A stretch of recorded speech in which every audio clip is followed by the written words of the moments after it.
आज से हमारे मुख्य विषय प्रारंभ हो रहे हैं। आज का विषय है ईश्वर है या नहीं। सभी ध्यान देंगे, कक्षा में समय से जुड़ें। और ये कक्षा एक पक्षीय बिल्कुल नहीं होती है। यहाँ पर आपको भी सुनेंगे, आचार्य जी समाधान भी देंगे और प्रश्न काल भी होगा। तो चूंकि आज पूर्व पक्ष है, तो जिसका आचार्य जी हैंड रेस करके नाम पुकारेंगे, आप आपसे हम सहयोग की अपेक्षा करते हैं कि ये 1 घंटे का समय जो है हमारे लिए सार्थक हो, लाभकारी हो। तो आप अनुशासन बनाए रखना, सहयोग करना, बीच में माइक बिल्कुल ना खोलिएगा। अब मैं सीधे आचार्य जी को आमंत्रित करता हूँ, वहाँ आए और आज का विषय प्रारंभ करें। नमस्ते आचार्य जी। नमस्ते विकास जी, नमस्ते बहन, नमस्ते आप सभी को। आइए मंत्र पाठ करते हैं और आज का विषय प्रारंभ करते हैं। ओम विश्वानि देव सवितर दुरितानि परासुव यद्भद्रं तन्न आसुव। ओम शांति शांति शांति। नमस्ते आप सभी को। कल हम लोगों ने जो कक्षा की थी, कल हम लोगों ने जो विषय लिया था, वो विषय हमारा प्रस्तावना का था और प्रस्तावना विषय पर हमने समाप्त किया था। लेकिन हमारा जो आज का विषय है वो प्रस्तावना का विषय नहीं है, अभी तो वो विषय आज सिद्धांत का विषय है। तो आइए उस सिद्धांत पर हम लोग चर्चा करेंगे। यद्यपि मैं मानता हूं कि अभी हमारी संख्या लगभग 150 की संख्या नीचे है, 600 तक हमारी संख्या कल गई थी, तो 450 संख्या पहुंच गई है। पूर्व पक्ष चलेगा, उसमें कुछ लोग आते रहेंगे, बीच बीच में मैं प्रयास करूंगा कि उन लोगों को भी रिलेट कर सकूं। लेकिन जो आप में से लोग यहाँ बैठे हैं, मैं आपसे एक निवेदन करूंगा कि आप दत्तचित्त होकर इस पूर्ण सुने। दत्तचित्त समझते हैं ना? दत्त मतलब दिया हुआ, चित्त मतलब चित्त, मन, यानी चित्त मुझे दे दीजिए और तब सुनिए। चित्त मेरे पास आ जाए और तब सुनिए, ऐसा कीजिए। यदि आप में से कुछ गृहिणियां होंगी, मैं जानता हूँ, भोजन बना रही होंगी, ये भी मैं जानता हूँ, चूल्हे पर खड़ी होंगी, और या फिर ऐसा होगा कि आप कहीं रास्ते में होंगे या कहीं ऑफिस से छूट रहे होंगे, या हो सकता है ऐसे ही कुछ और कार्यों में व्यस्त हो। ये भी मैं जानता हूँ कि अधिकांश लोग, 80% लोग निश्चिंत ही बैठे होंगे, लेकिन 20% लोग क्योंकि गृहस्थ हैं, तो गृहस्थ को बहुत सारा काम होता है, तो किसी न किसी काम धंधे में उलझे हुए होंगे। मैं आपसे निवेदन करूंगा, आग्रह करूंगा, जहां भी आपको स्थान मिले, एकांत मिले, उस एकांत स्थान में दत्तचित्त होकर इस पूर्व पक्ष को सुनिएगा। याद रखिए, किसी भी पक्ष का समाधान समझ में आने से पहले जरूरी है कि हम उसके प्रश्न को समझें। जो प्रश्न को ठीक से नहीं समझ सकते, वो कभी समाधान प्राप्त नहीं कर सकते। मैं अभी आपको ये सब पढ़ा रहा हूँ, दर्शन पर चर्चा कर रहा हूँ, दर्शन पर बात कर रहा हूँ आपसे, दर्शन के साथ जुड़ रहा हूँ आपसे। दर्शन पढ़ाने से पहले मैं केमिस्ट्री पढ़ाता था, और मैं छात्रों से एक ही बात कहता था कि तुम बस प्रश्न समझ लो, समाधान समझने की आवश्यकता नहीं है, हल सॉल्यूशन क्या है उस पर जाने की जरूरत नहीं है। तुम ये समझो कि प्रश्न क्या है। यदि प्रश्न समझ में आया तो समझो सब कुछ समझ में आ गया, खेल ही प्रश्न का है। जिन्हें प्रश्न हाथ नहीं लगा, उनका जीवन निरर्थक चला जाता है। मनुष्य के जीवन में सबसे मुश्किल पकड़ने वाली जो चीज है वो प्रश्न है, और मनुष्य के जीवन में सबसे मूल्यवान वस्तु जो है वो प्रश्न है। प्रश्न जिनके पास है वे बुद्धिमान है, जो बुद्धिमान नहीं वो प्रश्न ही नहीं उठा सकते। प्रश्न बहुत जरूरी। तो मैं गृहिणियों से आग्रह करूंगा, यदि बहुत आवश्यकता ना हो, देखो बहुत आप कहीं फंसे हुए हैं तो फिर तो कुछ नहीं कर सकते, अकेले हैं तो क्या ही करेंगे, लेकिन जितना हो सके इधर उधर के काम को एक और रखिए और दत्तचित्त होकर इस प्रश्न पक्ष को सुनने का प्रयास करें। अब तक 2 कक्षाएं मैंने ली, प्रस्तावना की आपके बीच में। एक बार भी मैंने आग्रह नहीं किया कि आप किस अवस्था में हैं और आप शांत अवस्था में आइए या अचल अवस्था में आइए, नहीं। लेकिन आज मैं कह रहा हूं ये प्रश्न पक्ष है, तो प्रश्न पक्ष में मैं आग्रह कर रहा हूं, बार बार निवेदन कर रहा हूं कि आप लोग दत्तचित्त होकर सुनिए, सावधान होकर सुनिए और चीजों को समझने का प्रयास कीजिए। आइए प्रारंभ करते हैं। मित्रों, बंधुओं, संसार में आज जो कुछ आप झगड़ा देखते हैं, इस झगड़े का एक मूल कारण जो है वो ईश्वर है। क्यों है ईश्वर झगड़े का मूल कारण? उसका कारण यह है कि ईसाई लोग ईश्वर को अलग तरीके से मानते हैं, मुस्लिम लोग अलग तरीके से मानते हैं, और यहूदी अलग तरीके से मानते हैं, और अन्य अन्य मत पंथ जो हैं वो अलग तरीके से मानते हैं। कुछ मत पंथ ऐसे भी हैं जो ईश्वर को नहीं मानते। और मैं हिंदुओं की बात कहूं तो हिंदुओं में तो अंदर ही इतने विभाजन और इतने सेक्शन हैं कि हम ठीक से नहीं जान पाते कि हम किस सेक्शन का हिस्सा हैं, हम ईश्वर को किस स्वरूप में मानते हैं और किस स्वरूप में नहीं मानते। ईश्वर का वास्तविक स्वरूप क्या है, ईश्वर है भी या नहीं, पहला प्रश्न तो यह है, ईश्वर है भी या नहीं, और यदि हो तो फिर कैसा हो, न हो तो क्यों ना हो। ये सारे प्रश्न हमारे सामने हैं और आप याद रखिए इन्हीं के आधार पर संसार में खून खच्चर है, झगड़ा है। मुसलमान क्यों दुनिया को मार देना चाहते हैं या क्यों दुनिया को कन्वर्ट कर लेना चाहते हैं, इसलिए कि तुम मेरे वाला ईश्वर नहीं मानते। ईसाइयों के साथ भी तो यही समस्या है कि तुम मेरे वाला ईश्वर नहीं मानते। और मैं और आप, हम लोग जो हिंदू हैं, हम लोगों की भी दशा तो ऐसी ही है। मतलब जो पिता मानता है उसे पुत्र नहीं मानता, जो पुत्र मानता है उसे माता नहीं मानती, जो माता मानती है उसे दादी नहीं मानती, जिसे दादी मानती है उसे दादा और दूसरे लोग नहीं मानते। कहने का अर्थ यह है कि हम लोग ईश्वर को भिन्न भिन्न स्वरूपों में मानते हैं और ऐसे स्वरूपों में मानते हैं जिन स्वरूपों का कोई लेना देना पता नहीं वास्तविक स्वरूप से है भी या नहीं। तो आइए समझने का प्रयास करते हैं, ईश्वर है या नहीं। पहला प्रश्न, ईश्वर है या नहीं। इसी के बीच में मैं दूसरे प्रश्नों को उठाऊंगा। यहाँ एक चीज मैं हाथ जोड़कर आपसे आग्रह करता हूं, मेरी स्क्रीन दिख रही है ना आपको, ऊपर से फोन को शटर डाउन कीजिए, फोन का ऊपर से, उसमें टिल्ट करने का ऑप्शन होगा, टिल्ट कीजिए, फोन को ऐसे घुमा लीजिए, बड़ी अवस्था में कर लीजिए, आपको मेरा चित्र दिखाई देगा और मैं आपको चित्र में हाथ जोड़ता हुआ दिखाई दूंगा। यहाँ जब मैं आपसे चर्चा कर रहा हूं तो मेरा मत न तो यह है कि ईश्वर है और न तो यह है कि ईश्वर नहीं है। मेरा मत यह है कि मैं आपके वाले ईश्वर को समझना चाहता हूं। इसलिए जब मैं आपके ईश्वर को समझने का प्रयत्न करूंगा तो आप उसमें विरोध नहीं मानेंगे और ये नहीं सोचेंगे कि मैं आपका विरोधी हो गया हूं या आपकी बात को बढ़िया नहीं मान रहा हूं या आपकी बात को मैं बुद्धिमत्तापूर्ण नहीं मान रहा हूं। ये बिल्कुल नहीं है। हो सकता है उसमें मैं थोड़ा बहुत हाथ से विनोद भी कर लूं, वो एक अलग विषय है, लेकिन मेरा विरोध करने का अभिप्रेत तो बिल्कुल नहीं है। इसीलिए मेरी बात को ऐसे लेंगे, ये पूर्व पक्ष है, अभी समाधान पक्ष नहीं है। जब हम समाधान पक्ष में जाएंगे, हो सकता है मैं ठीक आप वाली बात को मानता हूं और बाकी सबकी बातों को काट दूं, केवल आप ही की बात सही रह जाए और बाकी सबकी बात कट जाए। समाधान पक्ष में ये भी हो सकता है। इसलिए मेरी बात को विरोध में नहीं लेंगे, अपितु समझने का प्रयास करेंगे कि मैं कैसे समझना चाहता हूं और पूरी दुनिया के लिए सार्वभौमिक तौर पर कैसे समझना चाहता हूं। आप लोगों से निवेदन है, ईश्वर है या नहीं, इस विषय के लिए मैं आप लोगों से समाधान आमंत्रित करता हूं। आप जैसा भी मानते हैं, आप हाथ खड़ा करेंगे और कोई अपनी तरफ से नहीं बोलेगा।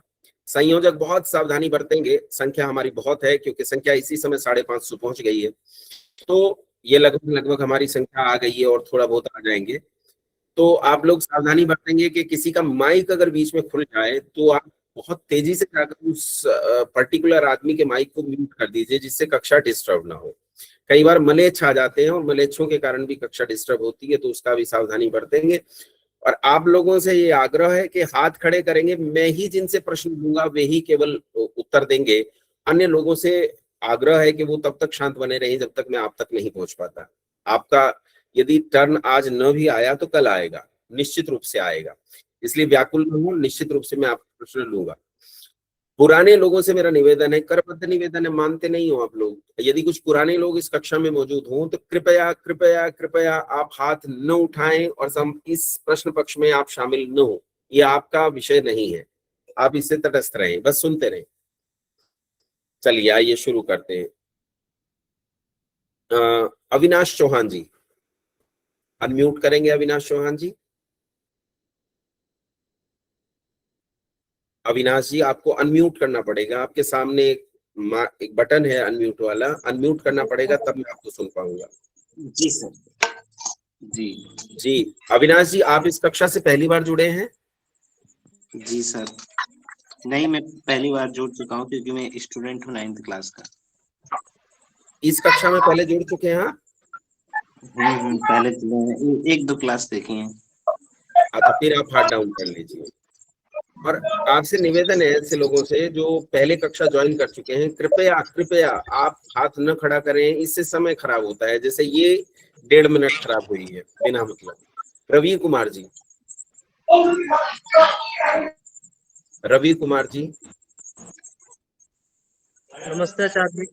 जी रवि कुमार जी, आप पहले कक्षा से जुड़े हैं क्या? नहीं आचार्य जी, पहली बार। पहली बार जुड़े हैं। रवि कुमार जी, आप ईश्वर को मानते हैं? जी आचार्य जी, मैं ईश्वर को मानता हूँ। कैसे पता चला आपको कि ईश्वर है, ताकि मुझे भी पता चले?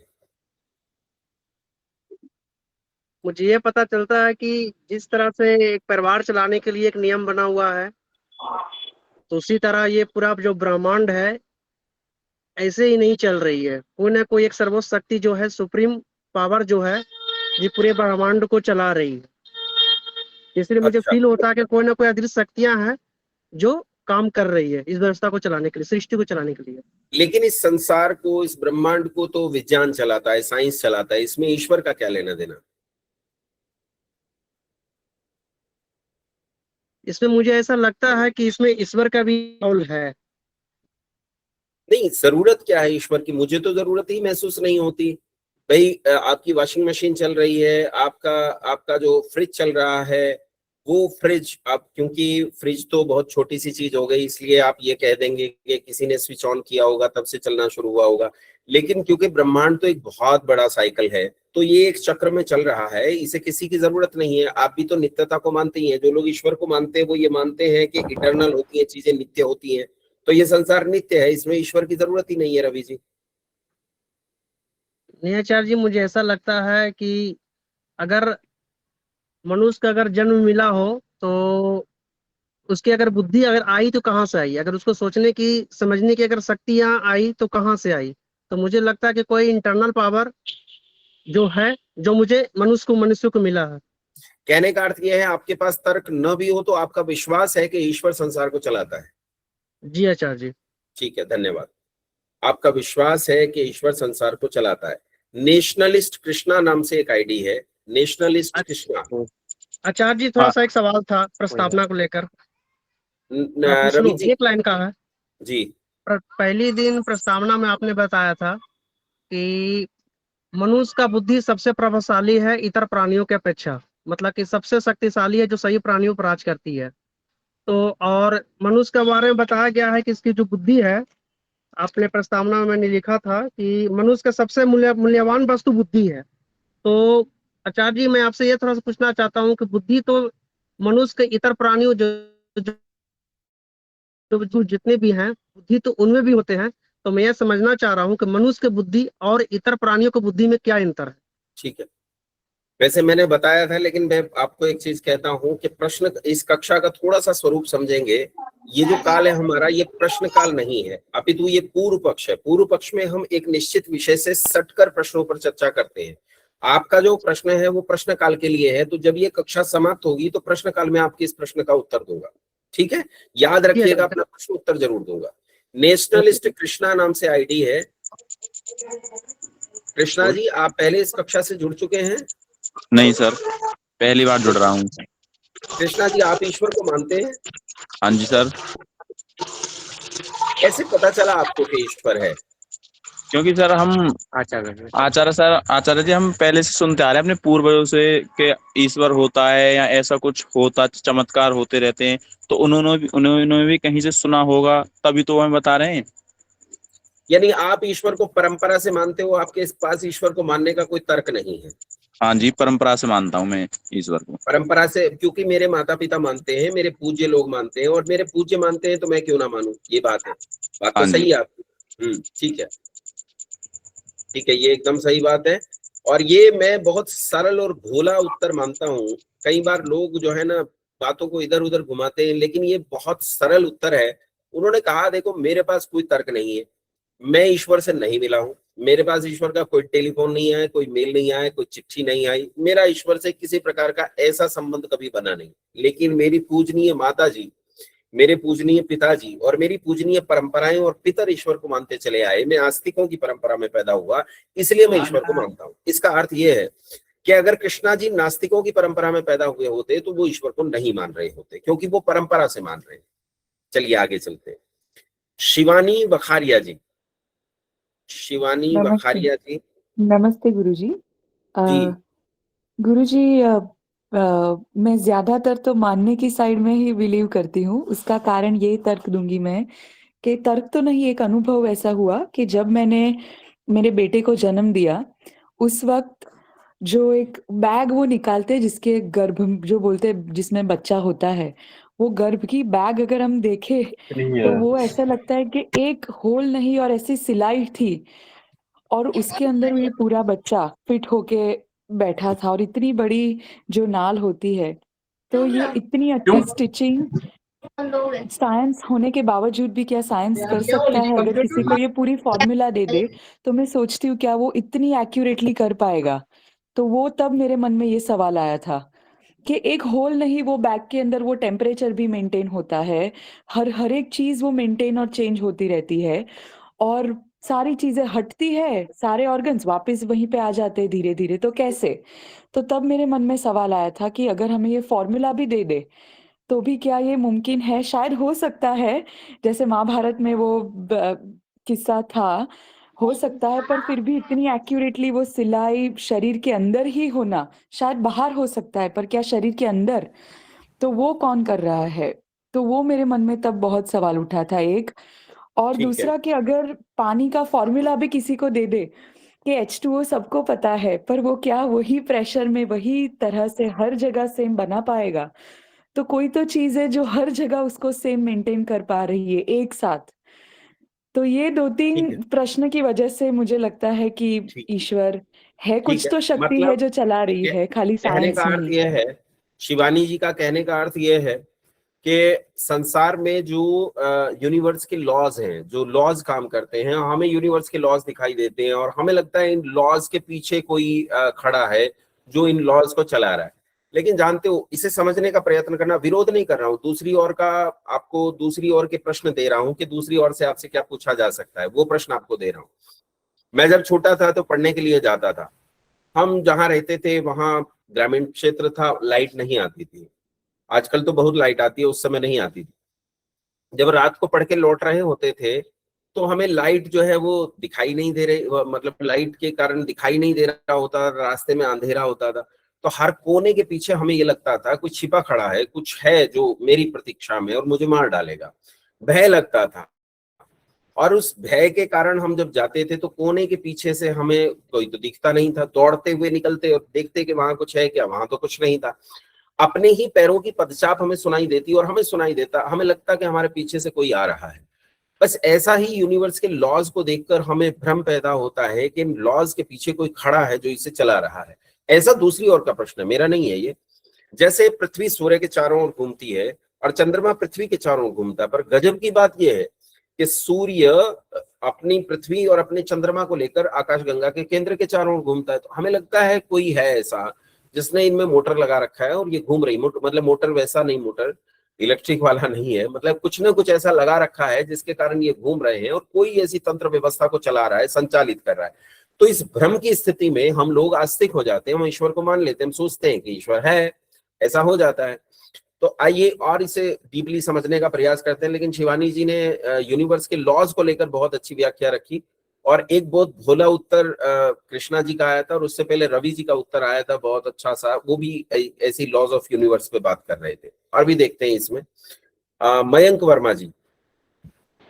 ओम नमस्ते आचार्य जी। नमस्ते मयंक जी, मेरा आपसे निवेदन है कि आप पहले इस कक्षा से जुड़ चुके हैं, ऑफलाइन या नहीं जी, ऑनलाइन? नहीं जी, मैं पहली बार जुड़ा हूँ आचार्य जी। अच्छा, हाँ मयंक जी, ईश्वर को मानते हैं? जी, ईश्वर को मानते हैं। क्यों मानते हैं, क्या जरूरत है ईश्वर को मानने की? जी, ऐसे जीवन में बहुत सारे अनुभव हुए हैं, उनमें से एक दो आपको बता देता हूँ। जैसे कि यूनिवर्स के लॉ की आप जो बता रहे थे, तो एक तो वो है ही कि जैसे अपने ऐच्छिक क्रियाएं होती है शरीर में, जिनका चालन हम ही करते हैं, जैसे कोई वस्तु को एक स्थान से उठाकर दूसरे स्थान पर रखना, ऐसी अनेक क्रियाएं होती है। और एक कुछ क्रियाएं होती है शरीर में अनैच्छिक क्रियाएं, जैसे दिल धड़कना, सांसें चलना। तो ये कौन कर रहा है? एक तो ये तर्क था, और दूसरा ये कि जैसे हम अल्पज्य प्राणी हैं इतने सारे, तो हम में से कोई ना कोई ऐसा तत्व तो होगा जो सब कुछ जानता होगा, जो सर्वज्ञ होगा, सर्वशक्तिमान होगा। तो इस वजह से ये कारण है। ये भी भ्रम की स्थिति है, उन्होंने बहुत अच्छे से कहा। लेकिन कहा भाई ऐच्छिक क्रियाएं तो हमें पता है कि हम कर रहे हैं, लेकिन जो अनैच्छिक क्रियाएं हो रही उन्हें तो मैं नहीं कर रहा। जैसे हृदय की मांसपेशियों का सिकुड़ना और फैलना, फेफड़े की जो मांसपेशियां हैं उनका सिकुड़ना और फैलना, अब इन्हें मैं नहीं कर रहा हूं तो ये अपने आप कैसे हो रही हैं? तो बहुत सारी चीजें हैं जो संसार में विज्ञान के चक्र में बंधी हुई अपने आप होती हैं। जैसे बारिश का होना कोई कर नहीं रहा है, लेकिन बारिश क्यों होती है? तो उसके पीछे कारण है बादल। बादल क्यों है? तो बादल के पीछे कारण है मॉइस्चर। मॉइस्चर क्यों है? तो मॉइस्चर के पीछे कारण है आकाश में उपस्थित जल। वो जल क्यों है? तो उसके पीछे का कारण है ताप और दाब। ताप और दाब क्यों है? तो उसके पीछे का कारण है जलधाराएं। जलधाराएं क्यों है? तो उसके पीछे का कारण, मतलब एक लंबी श्रृंखला है, और ये जो श्रृंखला है ये एक के पीछे एक चली आती है। इस लंबी श्रृंखला को जब हम नहीं समझ पाते तो हम ये समझने लगते हैं कि ईश्वर है। अच्छा, यहाँ आप में से बहुत सारे लोग ये भी अनुमान कर सकते हैं कि मैं हर ईश्वरवादी का विरोध कर रहा हूं तो कहीं मैं नास्तिक तो नहीं हूं। तो ऐसा मेरे बारे में कुछ प्रेडिक्शन मत कर लीजिएगा, कोई अनुमान मत लगा लीजिएगा। मैं खाली दूसरी ओर के प्रश्न उठा के आपके सामने रख रहा हूं। विभा गुप्ता जी, विभा गुप्ता जी अनम्यूट कर लीजिए। विभा गुप्ता जी। जी जी आचार्य जी, नमस्कार। नमस्ते। मैं पहली बार जुड़ी हूँ यहाँ से, और मैं भी आस्तिक हूँ। बीच में कुछ समय ऐसा था जब मैं सोचती थी कि पता नहीं ईश्वर है या नहीं है। प्रश्न पर रहेंगे, ईश्वर है या नहीं, आपके पास इसका क्या प्रमाण है? हाँ, ईश्वर है, मैं ऐसा मानती हूँ। वही यूनिवर्स के लॉज को देख के, और प्रेजेंट में कर्म फल के सिद्धांत में मैं बहुत ज्यादा बिलीव करती हूँ। कर्म फल के सिद्धांत से तो मैं बिल्कुल एकदम सेट हो जाती हूँ कि नहीं, ईश्वर के अलावा और कोई इस काम को नहीं कर सकता, जो सर्वव्यापक है। अच्छा विभा जी, मेरा प्रश्न है आपसे, आप कह रही हैं कर्मफल का सिद्धांत, ये कर्मफल यही होगा ना, जो अच्छा करता है उसे अच्छा मिलेगा और जो बुरा करता है उसे बुरा मिलेगा, यही होगा ना?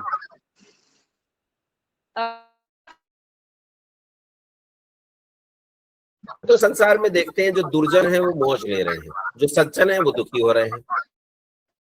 बल्कि उल्टा ये है कि दुर्जन सज्जनों की हत्याएं कर रहे हैं, उन्हें मार रहे हैं, उनका शोषण कर रहे हैं, उन पर अत्याचार कर रहे हैं, फिर भी दुर्जन आनंद ले रहे हैं और सज्जन दुखी हो रहे हैं। जी, तो फिर इसका तो मैं सोचती हूँ कि शायद उनके पिछले जन्म के कर्म अच्छे करके आए थे, जो वो मानव शरीर में आ गए, और अब जो वो कर रहे हैं वो आगे भोगेंगे। ये ईश्वर की कर्मफल व्यवस्था है। अब ये एक और कपाट खोल दिया आपने। अभी तक हम ईश्वर से ही नहीं निकल पाए थे, आपने पूर्व जन्म का एक कपाट और खोल दिया। चलिए ठीक है, लेकिन विभा जी का तर्क अच्छा था, आगे और चर्चा करते हैं। ललित साहू जी। ललित साहू जी। हाँ जी आचार्य जी, नमस्कार। मेरा प्रश्न आपसे है, प्रश्न पूरा सुन लीजिए। मेरा प्रश्न आपसे है ललित जी, पहले कक्षा से तो नहीं जुड़े कभी? नहीं, मेरी पहली कक्षा है सर, मतलब ललित जी मुझे ये बताइए, ललित जी मुझे ये बताइए, अगर मैं ईश्वर को न मानूं तो क्या ईश्वर मेरा कुछ बिगाड़ लेगा? नहीं, क्योंकि आज भी हमारे बीच में बहुत से ऐसे लोग हैं जो नहीं मानते हैं, उनका कुछ नहीं हो रहा है। तो फिर क्यों माने? क्या जरूरत है मानने की? हमारी अपनी एक आस्था होती है आचार्य जी। हम किसी न किसी एक उम्मीद से, जैसे हमारा दिनचर्या होता है, हम जैसे सुबह उठते हैं, जैसे हम इस मीटिंग में भी जुड़े हैं तो हमारा एक उद्देश्य होता है, हम किसी उद्देश्य से कुछ सीखने आए हैं, तो इसी उद्देश्य से हमारा एक जीवन भी होता है। तो जिस में एक हमारी आस्था भी जुड़ी होती है, और हम उस आस्था और एक बिलीफ के सहारे अपना एक पूरा जीवन व्यतीत करते हैं कि हमें ऐसा करना चाहिए, हमें वैसा करना चाहिए। ठीक है, मतलब आपका बिलीफ है कि ईश्वर है? हाँ जी आचार्य जी।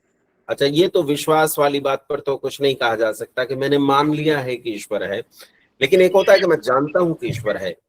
अब मान लिया है कि ईश्वर है, उसमें तो मैं कुछ नहीं कह सकता। बिलीव है कि ईश्वर है, इसमें तो मैं कुछ नहीं कह सकता।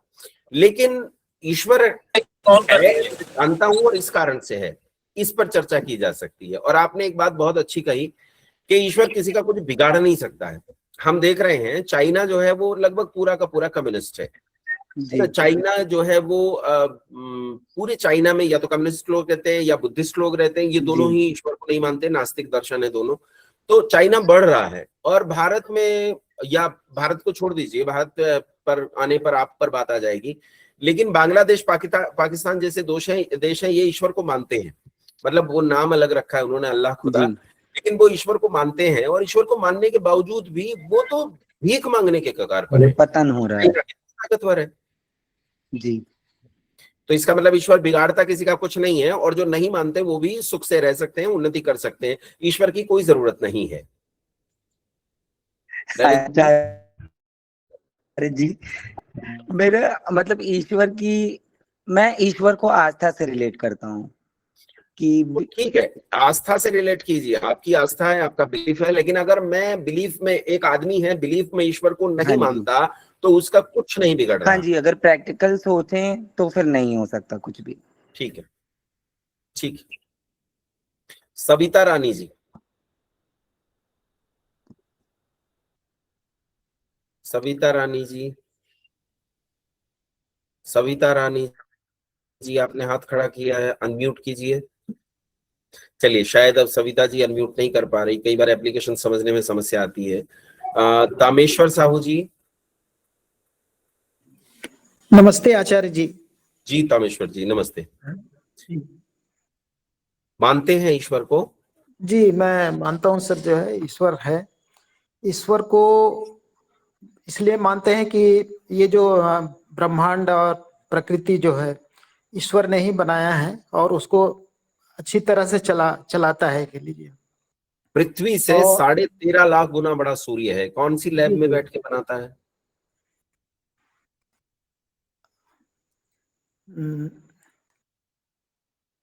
सोचो सोचो। जी जी, ईश्वर ने ही मतलब ब्रह्मांड को बनाया और वही चला रहा है सर, जो है। लेकिन कमाल की बात यह है कि साइंटिस्ट लोगों ने, जो नास्तिक हैं, उन्होंने लैपटॉप बनाया है, उन्होंने मोबाइल फोन बनाया है, लेकिन जो इस ब्रह्मांड को बनाने वाले ईश्वर को मान रहे हैं, वो लोग अधिक कुछ नहीं कर पाते हैं। वो लोग उन्हीं नास्तिकों के किए हुए कार्य पर आश्रित रहते हैं, जिन नास्तिकों ने इतना बड़ा विज्ञान खड़ा कर दिया। आपका घर खड़ा है, आपकी लाइटें खड़ी हैं, आपका इतना बड़ा इलेक्ट्रिसिटी खड़ी है, इतना बड़ा शहर खड़ा है, इतना बड़ा मोबाइल फोन, लैपटॉप, टीवी और सब कुछ तो है, सैटेलाइट, सब दुनिया इसी से चलती है। और ये आस्तिक लोग भी इन्हीं चीजों के अंतर्गत आश्रित रहने के लिए विवश हैं। और इनमें करते होंगे कुछ, इनमें भी, ऐसा नहीं कि ये नहीं करते, इनमें भी कुछ बहुत बढ़िया इन्वेंशंस करते होंगे, लेकिन आधी संख्या लोग तो राधे राधे जपते ही ईश्वर को मानते हैं। तो फिर ये ईश्वर जो यूनिवर्स को बना रहा है, उसके चेले कुछ छोटी चीजें भी नहीं बना पाते।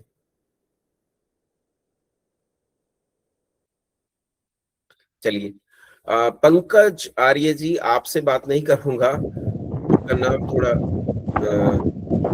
अभी ठीक साउंड नहीं कर रहा है। किशोर सोनी जी, किशोर सोनी जी। हाँ, नमस्ते आचार्य जी। जी किशोर जी। जी सर, मैं मानता हूँ कि ईश्वर है, तो बताएं। पूर्ण रूप से मानता हूँ कि ईश्वर के बिना कुछ नहीं है। ईश्वर सर्वव्याप्त है, कण कण में है। कैसे सर? यदि ईश्वर नहीं होता तो ये जो सूरज, चांद, जो पृथ्वी, जो प्रकृति, जिसको प्रकृति कहते हैं, जैसे विज्ञान उसको प्रकृति कहते हैं, वही ईश्वर है। क्योंकि हमारे अंदर जो सांस चल रही है, यदि व्यक्ति की मृत्यु हो जाए तो विज्ञान सांस फिर से ला के दिखा दे, उसे जिंदा करके दिखा दे विज्ञान। तो भगवान, जब मनुष्य का जन्म होने वाला रहता है, जब माँ की कोख में बच्चा जीव रूप में बनने के पूर्व ही उसके पूरे जीवन काल की घटनाएं लिख दी जाती है कि कितने वर्ष में समय तुझे लाभ होने वाला है, कोई अशुभ घटना होने वाली है, या कोई घटनाएं टूटने वाला है। ये पूरे शुभ अशुभ कर्म उसके कई जन्मों के फल परिणाम स्वरूप इस जन्म में उस कर्म का फल इस जन्म में मिलता है, वो निश्चित फल रहता है सर। किशोर जी, आपको बीच में टोक रहा हूँ, उसके लिए क्षमा चाहता हूँ। मैं ये पूछ रहा हूँ कि 20 साल बाद मैं एक व्यक्ति की हत्या करने वाला हूँ या एक और व्यक्ति मेरी हत्या करने वाला है, ये पहले ही लिख दिया गया है? Sir hello sir. हाँ जी सर, अकाल मृत्यु वो जैसे हत्या होने वाली है, हमारे कर्मों के कारण ही अकाल मृत्यु होती है यहाँ, या हम किसी की हत्या करते हैं तो वो अनेक कर्म हमारा पूर्व का कर्म, प्रारब्ध कर्म ही करवाता है। मेरा प्रश्न एक बार मेरे प्रश्न का उत्तर दीजिए। इन्हें म्यूट कीजिए, जो अन्य हेलो। लोगों के माइक खुल रहे हैं, संयोजक लोग ध्यान देंगे। जी अन्य सर। लोगों का माइक म्यूट कर दें, केवल किशोर जी का माइक खुला रहने दें, बाकी सबका म्यूट कर दें। मेरा प्रश्न ये है किशोर जी कि ये जी। पहले से लिखा हुआ है कि कोई मेरी हत्या करेगा? हाँ सर, प्रारब्ध कर्म जो होते हैं, देखिए सर कर्म 3 प्रकार के होते हैं। प्रारब्ध। एक मिनट किशोर जी। आप मेरे प्रश्न का उत्तर नहीं दे रहे हैं। आप प्रारब्ध पे और क्रियमाण कर्म और संचित कर्म और निष्काम कर्म पे जा रहे हैं। आप शुक्ल कृष्ण उन पे जा रहे हैं। उन पे मैं नहीं जा रहा हूँ, वो ठीक है, वो बहुत और विषय हो जाएगा। आप मेरी बात का उत्तर दे दीजिए, जैसे एक सामान्य व्यक्ति पूछ रहा है, आप ऐसे समझ के उत्तर दीजिए, प्रारब्ध को बताइए। मैं ये पूछ रहा हूँ कि मेरी एक आदमी 20 साल बाद हत्या कर देगा, ये पहले से लिखा हुआ है? जी सर। मेरा विवाह किससे होगा, ये पहले से लिखा हुआ है? बिल्कुल 100% सर।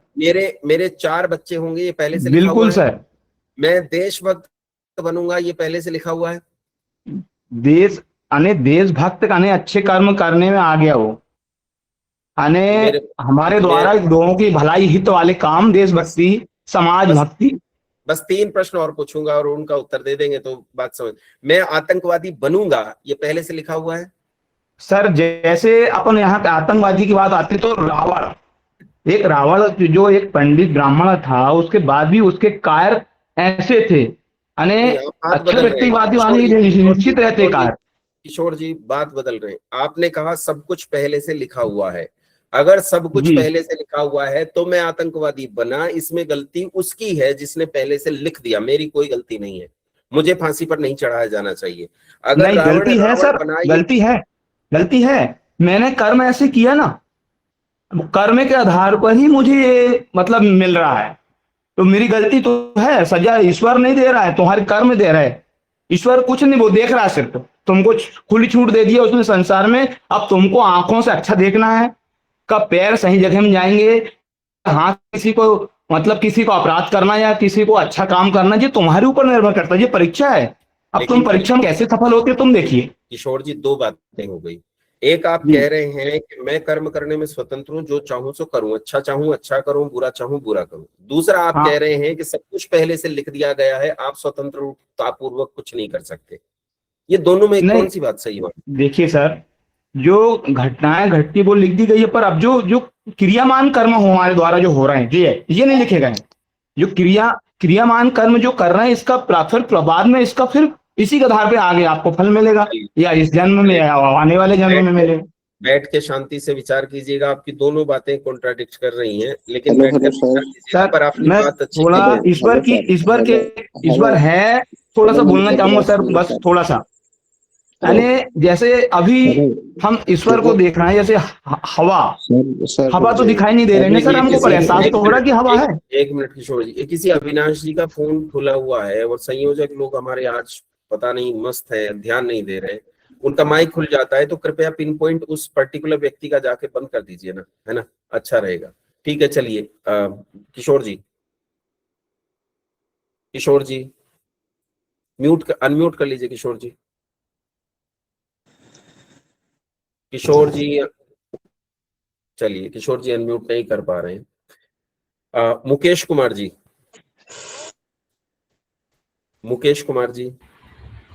यस सर, नमस्ते स्वामी जी। जी मुकेश जी।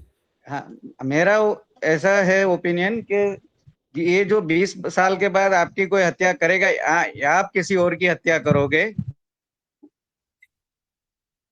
ये मेरा प्रश्न नहीं है। वो प्रश्न तो उनके ही प्रश्न के अनंतर आ रहा था। मैं थोड़ी बाद में ज्वाइंट हुआ तो शायद मैंने यही सुना था इसके लिए। मेरा प्रश्न ये है आपसे, ईश्वर है या नहीं? ईश्वर है। ईश्वर के बिना तो कोई चीज शक्य ही नहीं है।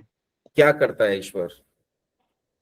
ईश्वर अपने कर्मों के हिसाब से जो प्रकृति को आकार देता है, कर्म उसे आकार देता है, मगर कर्म को एक्टिवेट करता है, क्योंकि कर्म जड़ है और जड़ को चेतन के बिना वो एक्टिवेट हो ही नहीं सकता।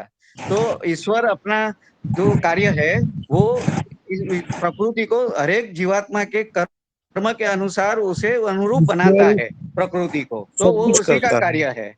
ठीक, तो वो हम और आप कुछ करते ही नहीं है। ठीक है मुकेश जी, बहुत धन्यवाद। मुझे ओम प्रकाश जी ने माइक खोला था। मेरा आपसे निवेदन है ओम प्रकाश जी, कृपया अन्य के बीच में माइक न खोलें, इससे कक्षा बाधित होगी। हम लोग ये लंबे एक्सपीरियंस से आपको कह रहे हैं। प्रफुल्ल चौहान जी, ओम प्रकाश जी आपका माइक अभी भी खुला हुआ है, म्यूट कर लीजिए। प्रफुल्ल चौहान जी। हेलो, हाँ जी जी जी जी जी, बोलिए। पहली बार जुड़ा ईश्वर जी। है या नहीं? हाँ है, ये तो मैं श्योर हूँ 100%। कैसे पता चला कि ईश्वर है? क्योंकि हम समाज में बहुत सारी चीज, मतलब एक संसार में, समाज में देखते हैं जो बहुत जटिल है, डिफिकल्ट, कॉम्प्लेक्स, हार्ड, उसको मनुष्य नहीं बना सकता।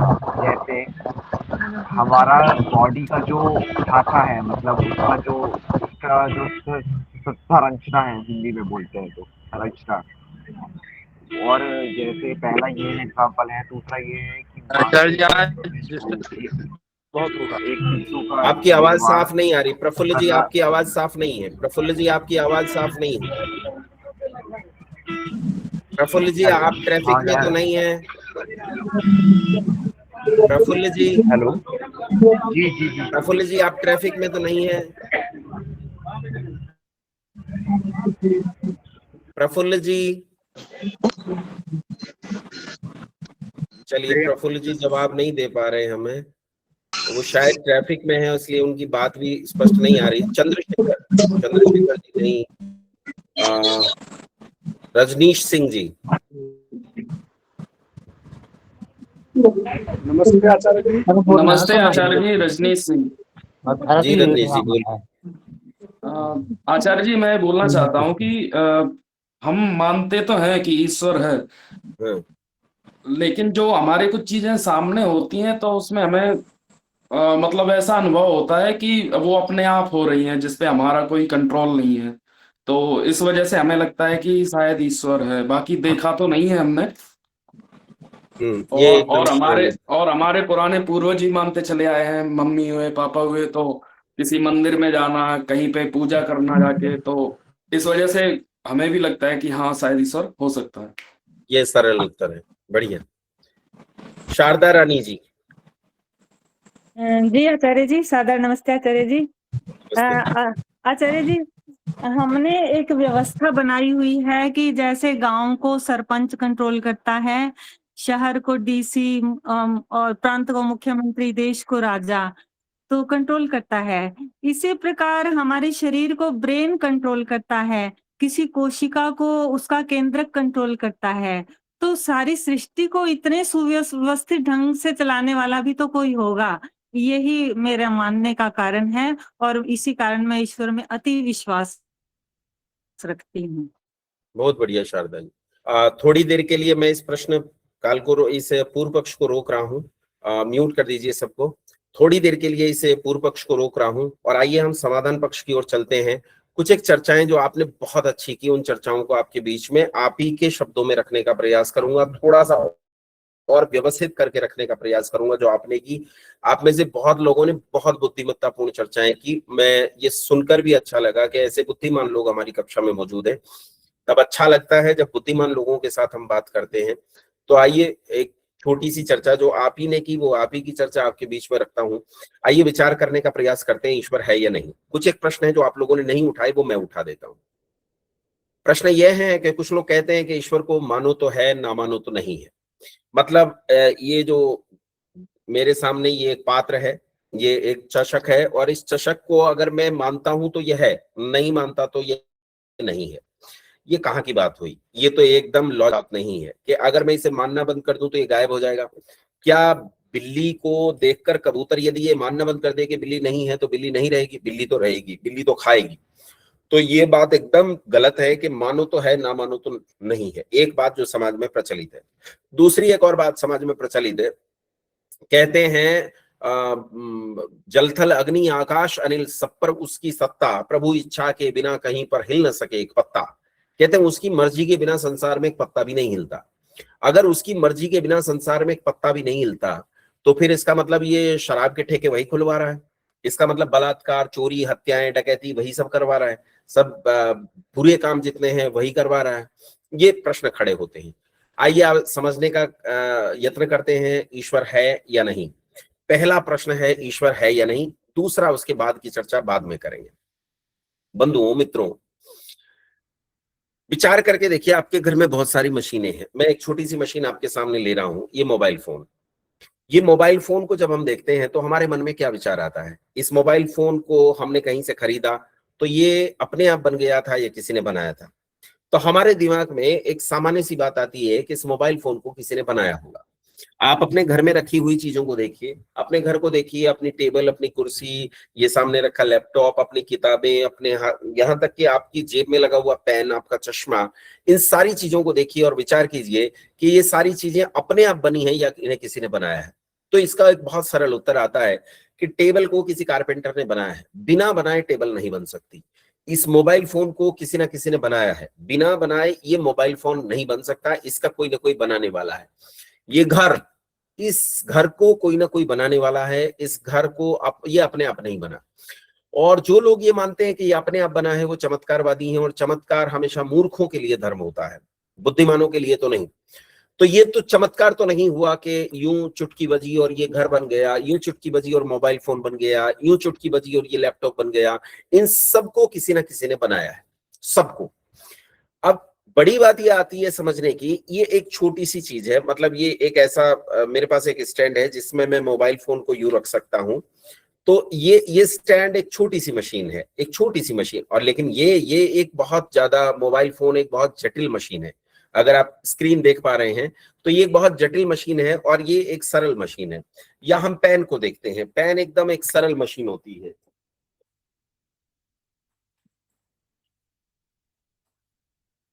हम एक पेन लेते हैं, ये जो पेन हमारे सामने है, ये पेन एकदम एक सरल मशीन है और ये मोबाइल फोन एक जटिल मशीन है।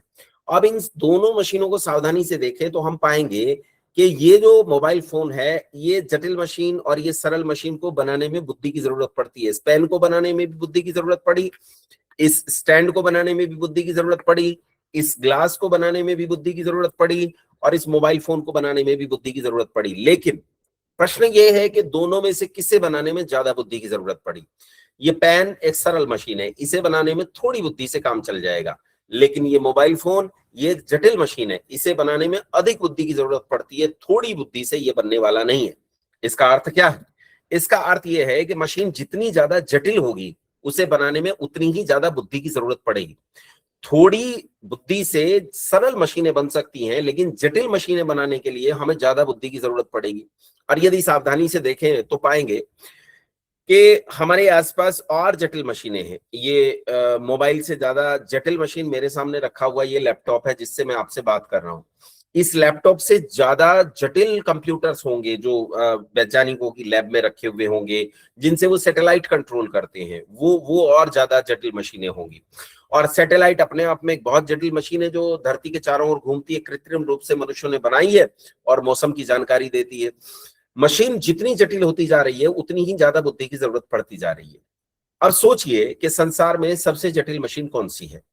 ये मोबाइल फोन या लैपटॉप या वो कंप्यूटर या वो सैटेलाइट या जिनेवा के नीचे जमीन में खोदकर बनाई गई वो मशीन जिसमें हिग्स और बोसोन जैसे कणों को ढूंढा गया, या फिर रदरफोर्ड की मशीन जिस मशीन में हमने परमाणु की सूक्ष्म संरचना को जाना, या कोई सूक्ष्मदर्शी या कोई परमाणु बम बनाने वाली मशीन। कौन है सबसे जटिल मशीन? सबसे जटिल मशीन ये सब जटिलतम मशीनें हैं या मानव शरीर? इन सब मशीनों में सबसे जटिल मशीन कौन सी है? ये सारी मशीनें या मानव शरीर? सोचिए, विचार कीजिए। मानव शरीर एक स्पष्ट तौर पर मशीन हमें दिखाई देता है। इसमें कैमरास लगे हैं जिनसे चित्र बनते हैं, इसमें रिसीवर्स हैं जिनसे हम साउंड को रिसेप्ट करते हैं, इसमें यहाँ एक साउंड बॉक्स लगा है जिससे मैं आवाज निकालता हूं, मैं बोल रहा हूं। मुंह में दांत लगे हैं जिनसे चीजों को चबाता हूं। मेरे भीतर मशीनें लगी हैं जो हवा को छानती हैं, पानी को छानती हैं, द्रव को छानती हैं। ये सब कुछ मेरे भीतर लगा हुआ है। निश्चित रूप से मानव शरीर एक मशीन है, लेकिन इन सब में सबसे जटिल मशीन कौन सी है? यानी संसार में सबसे जटिल मशीन कौन सी है? एक बार चाहूंगा कि सब लोग अपना माइक अनम्यूट, बस एक 10 सेकंड में उत्तर देंगे। जटिलतम मशीन कौन सी है? एक साथ उत्तर दे देंगे सब लोग। मानव शरीर। क्यों जी, सबसे जटिल मशीन कौन सी है? सैटेलाइट, कंप्यूटर या फिर मानव शरीर? उत्तर देंगे एक बार सब लोग मुझे। क्या अनम्यूट किया गया है सबको?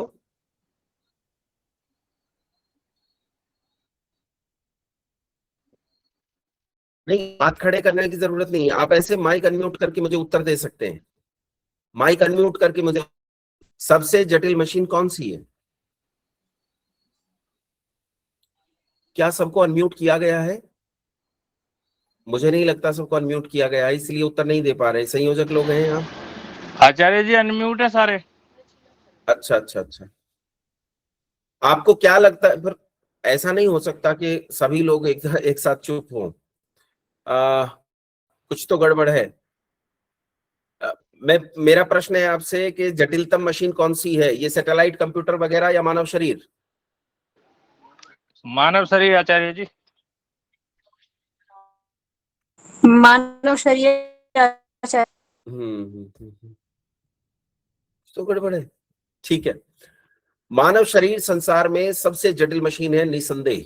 कितनी जटिल है इसका एक छोटा सा उदाहरण देख लेते हैं कि संसार में आप सब कुछ बना सकते हैं। ये सैटेलाइट हैं, दुनिया के सारे वैज्ञानिकों को इकट्ठा करो, उनसे पूछो कि सैटेलाइट बना सकते होगे तो कहेंगे हाँ बना सकते हैं। लेकिन इन्हीं वैज्ञानिकों को इकट्ठा करो और इनसे पूछो कि ये त्वचा का टुकड़ा लीजिए और ऐसी ही त्वचा का टुकड़ा बनाकर दिखाइए, क्या वो त्वचा का टुकड़ा बना सकते हैं? नहीं बना सकते। इससे स्पष्ट तौर पर पता चलता है कि वो इस मानव शरीर के टुकड़े को नहीं बना सकते, दुनिया के सारे वैज्ञानिक इकट्ठे होकर नहीं बना सकते। और मानव का शरीर देखने में व्यवस्थित है, तो इससे पता चलता है कि व्यवस्थाएं बिना व्यवस्थापक के नहीं आती। ये मानव शरीर एक निश्चित व्यवस्था है, ये व्यवस्था बिना किसी व्यवस्थापक के तो नहीं आई, इस व्यवस्था को किसी न किसी ने बनाया है। और जिसने बनाया है वो इतना बुद्धिमान है कि संसार के सारे वैज्ञानिक मिलकर भी उसकी एक छोटी सी चीज को नहीं बना पा रहे हैं। विचार करके देखिए कि संसार में जितनी चीजें आपको दिखाई देती हैं जो मनुष्य द्वारा बनाई गई हैं, इनमें कितनी जटिलतम मशीनें हैं, लेकिन क्या एक बूंद खून ये सारे वैज्ञानिक मिलकर बना सकते हैं? क्या संसार के सारे मनुष्य मिलकर एक बूंद खून बना सकते हैं? क्या संसार के सारे मनुष्य मिलकर एक आंख बना सकते हैं, कान का पर्दा बना सकते हैं? नहीं बना सकते। इससे पता चलता है कि ये मनुष्यकृत नहीं है और ये व्यवस्थित है, इसका कोई ना कोई व्यवस्थापक तो जरूर है, इसे किसी ना किसी ने तो बनाया है। किसने बनाया हमें निश्चित पूर्ण रूप से नहीं पता, क्या किसने बनाया हम नहीं जानते, लेकिन एक बात तय है, एक बात सिद्ध है कि जिस किसी ने बनाया है वो संसार में सर्वाधिक बुद्धिमान है। उसके जितना बुद्धिमान संसार में कोई नहीं, क्योंकि संसार के सारे मनुष्य मिलकर भी उस चीज को नहीं बना पा रहे जिसे उस अकेले ने बना दिया, तो वो दुनिया में सर्वाधिक बुद्धिमान है। उससे ज्यादा बुद्धिमान संसार में दूसरा कोई नहीं। उसका एक नाम रख लेते हैं, जो सबसे ज्यादा बुद्धिमान होता है उसे संस्कृत में सर्वज्ञ कहते हैं। तो नाम रख लेते हैं सर्वज्ञ, ताकि आगे उसके संबंध में चर्चा करने में हमें आसानी हो। संसार में सबसे अधिक जानने वाला वो सर्वज्ञ, क्योंकि मानव शरीर उसने बनाया। कितना व्यवस्थित है सोचिए। मेरे कान उतनी ही ध्वनि सुन सकते हैं जितनी ध्वनि को सुनने के लिए उपादेय बनाए गए हैं। कान का एक नियम है, साइंस वाले लोग कहते हैं 20 हर्ट्ज से लेकर 20,000 हर्ट्ज के बीच की ध्वनियां सुनता है, न इससे ऊपर सुन सकता है न इससे नीचे सुन सकता है। मेरी आंखें गजब का ऑटो फोकस कैमरा है, मैं एक व्यक्ति को देखना चाहूं तो एक को देख सकता हूं, बाकी सबको ब्लर कर देगा। और अगर मैं व्यक्ति के समूह को देखना चाहता हूं तो व्यक्ति के समूह पर फोकस करेगा, बाकी सबको ब्लर कर देगा। मेरी आंख की एक निश्चित सीमा है, उस सीमा को देख पाता है। मेरे शरीर में किडनी लगी हुई है जो मेरे रक्त को छान रही है और विषैले पदार्थों को अलग कर रही है। मेरे शरीर में फेफड़े लगे हैं जो विषैली वायु को अलग कर रहे हैं और स्वस्थ वायु को लेने का काम कर रहे हैं। ये एक निश्चित मशीन है, इसमें एक जटिलतम मशीनी व्यवस्था है, एक सुंदर प्रबंधन है। इस प्रबंधन का कोई ना कोई प्रबंधक है और जो प्रबंधक है वो संसार में सबसे अधिक बुद्धिमान है। इतनी सी बात हमें समझ में आ गई, वो सर्वज्ञ है, ये बात समझ में आ गई। अब थोड़ा सा और समझ लेते हैं, ये जो सर्वज्ञ है ये सर्वज्ञ कैसा है। अब प्रश्न मेरा आपसे है, उत्तर दीजिएगा। मेरा आपसे प्रश्न है, एक एक व्यक्ति से भी मैं पूछ सकता हूं, प्रश्न उत्तर दीजिएगा मुझे।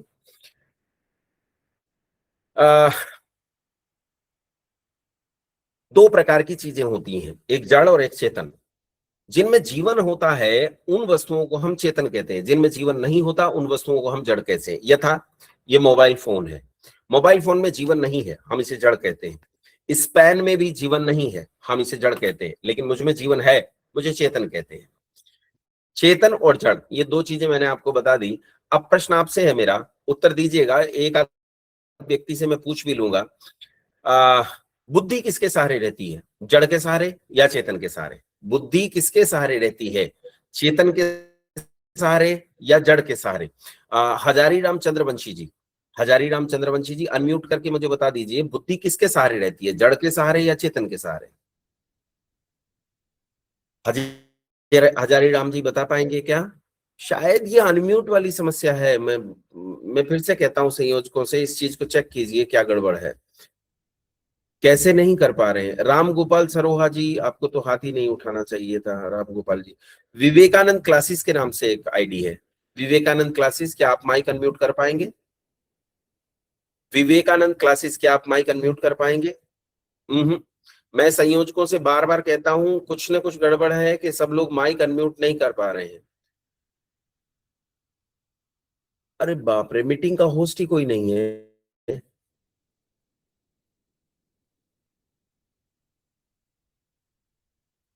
ओम,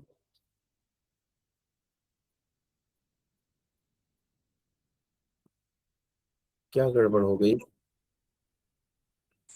आचार्य जी अनम्यूट है हम लोग।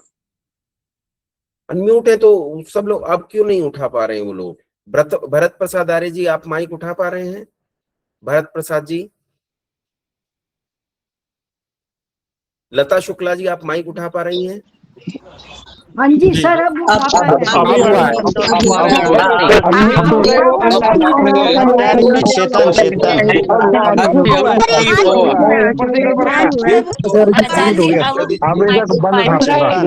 गड़बड़ थी तब से हेलो आचार्य जी,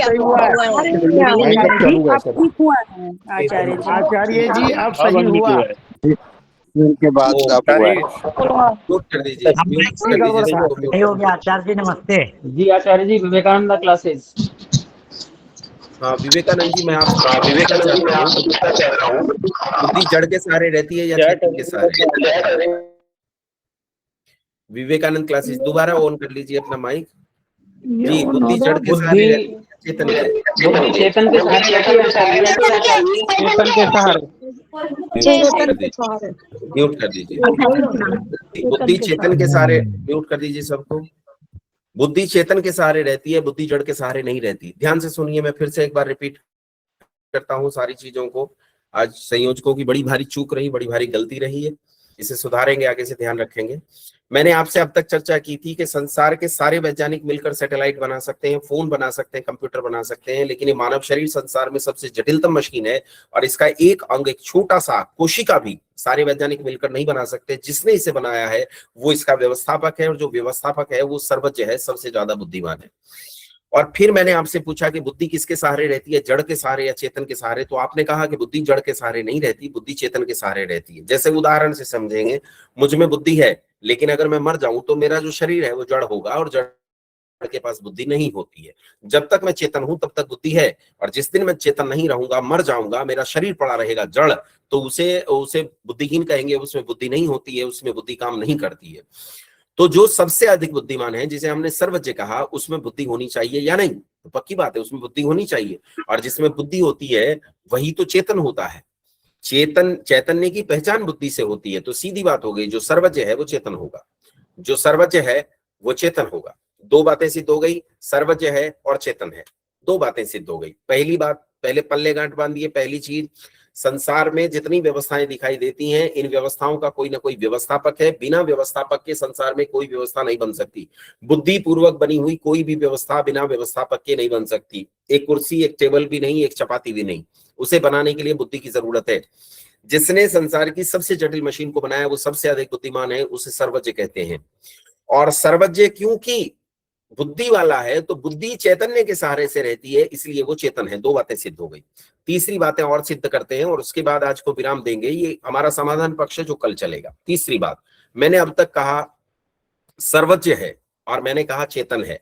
दोबारा सुनिए, सर्वज्ञ है आप बोलिए, आप लोग म्यूट हैं लेकिन बोलिए। सर्वज्ञ सबको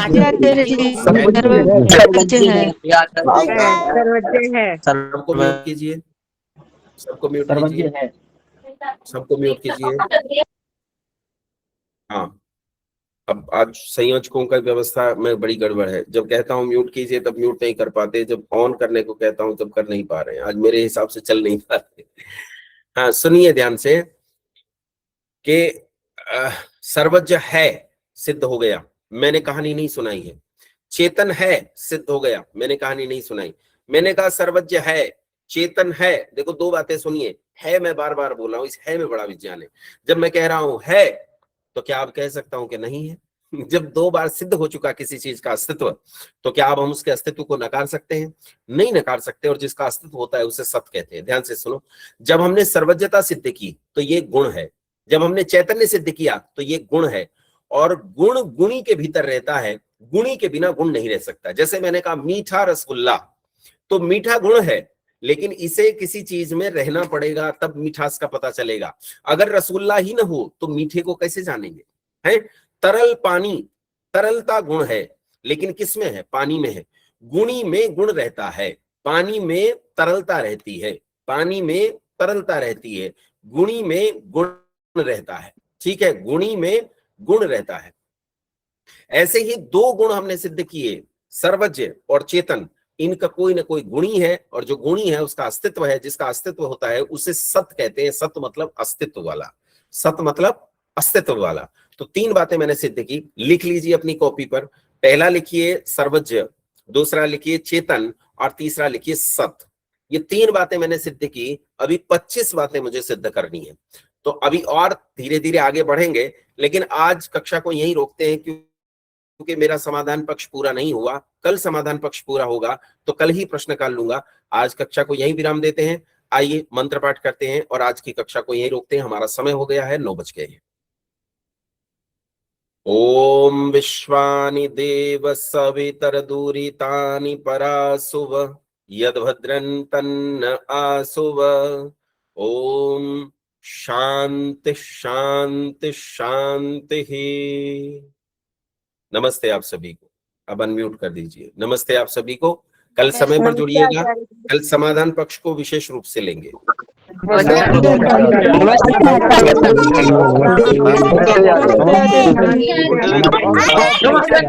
नमस्ते।